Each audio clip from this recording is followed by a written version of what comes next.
possível burlar a seleção natural? Por que as ervilhas de Mendel eram amarelas ou verdes? Qual é a informação que está armazenada no DNA e no nosso código genético? Será que Lamarck estava certo sobre a transmissão de caracteres adquiridos? E afinal das contas, o que é vida, não é verdade? Essas e outras perguntas são colocadas pela filosofia da biologia. E nesse vídeo eu vou contar um pouquinho mais sobre essa área do conhecimento. Oi pessoal, meu nome é Matheus Ganico, eu sou formado em licenciatura em Ciências Biológicas pela Unesp de Bauru e também sou mestre em Educação para a Ciência. Atualmente eu sou aluno do Programa de Pós-Graduação em Educação para a Ciência da Faculdade de Ciências da Unesp de Bauru. E eu tenho duas linhas de pesquisa principais, uma em micologia e outra em filosofia da biologia e didática.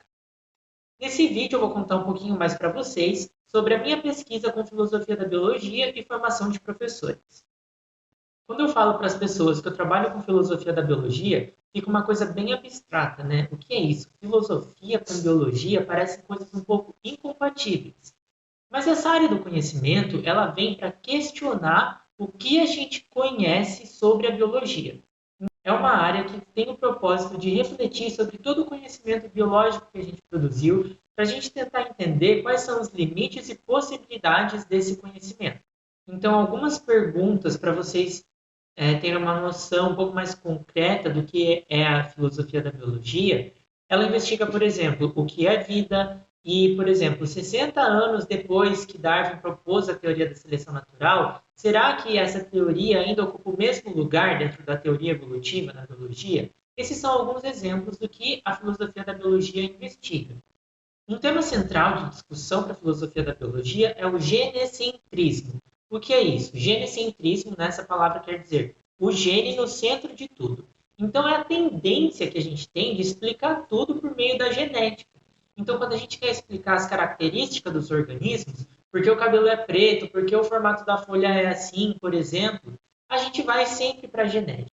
É essa tendência que a gente tem de centralizar tudo nos genes, quando, na verdade, as características dos organismos são resultado de muitas interações que eles estabelecem tanto ao nível genético quanto ao nível do ambiente em que eles estão inseridos. Outra discussão da área da filosofia da biologia é a fragmentação do conhecimento biológico em caixinhas. Então, a gente coloca tudo que a gente sabe dentro das caixinhas das disciplinas da biologia, né? Como, por exemplo, a botânica, a evolução, a ecologia, a genética, quando, na verdade, os fenômenos biológicos eles são todos integrados e a gente precisa do conhecimento de todas as disciplinas para conseguir entender a forma como esses fenômenos estão acontecendo, né? Então, na verdade, essa fragmentação ela acaba ajudando a gente a compreender algumas coisas, mas precisa existir um momento de integração do conhecimento, porque senão a gente tem um problema.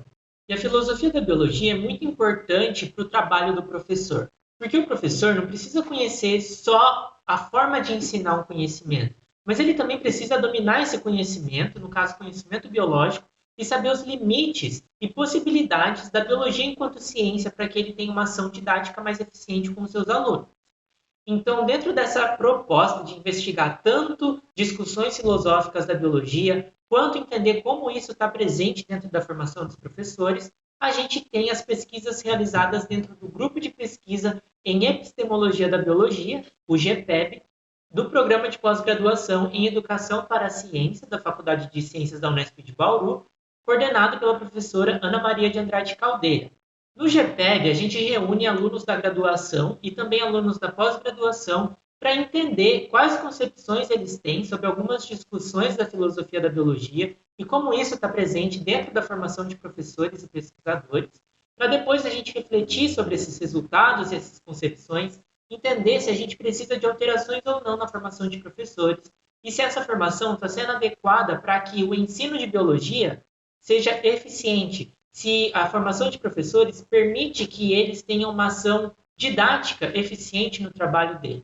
E, além disso, o GPEB também se constitui como um espaço de integração de conhecimento, porque é um espaço dentro da graduação que os alunos podem rever seus conhecimentos e fazer a integração deles. Então é isso, pessoal. Dentro da área de filosofia da biologia, a gente tem avançado tanto na produção de conhecimento das discussões filosóficas, quanto na área da didática e na integração de conhecimento na formação de professores. Se você se interessou pela área da filosofia da biologia, eu deixo como indicação esse livro, publicado na coleção Educação para a Ciência, do nosso programa de pós-graduação.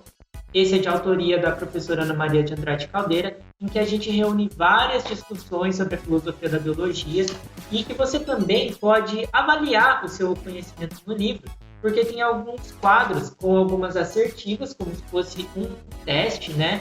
Como, por exemplo, do BuzzFeed, em que você vai lendo e concordando ou não com as assertivas, fazendo alguns pontos e depois você vê qual foi o resultado do seu teste, com a explicação de cada assertiva. Bom, pessoal, obrigado por vocês terem assistido esse vídeo. Espero que vocês tenham se interessado um pouquinho mais pela área de filosofia da biologia.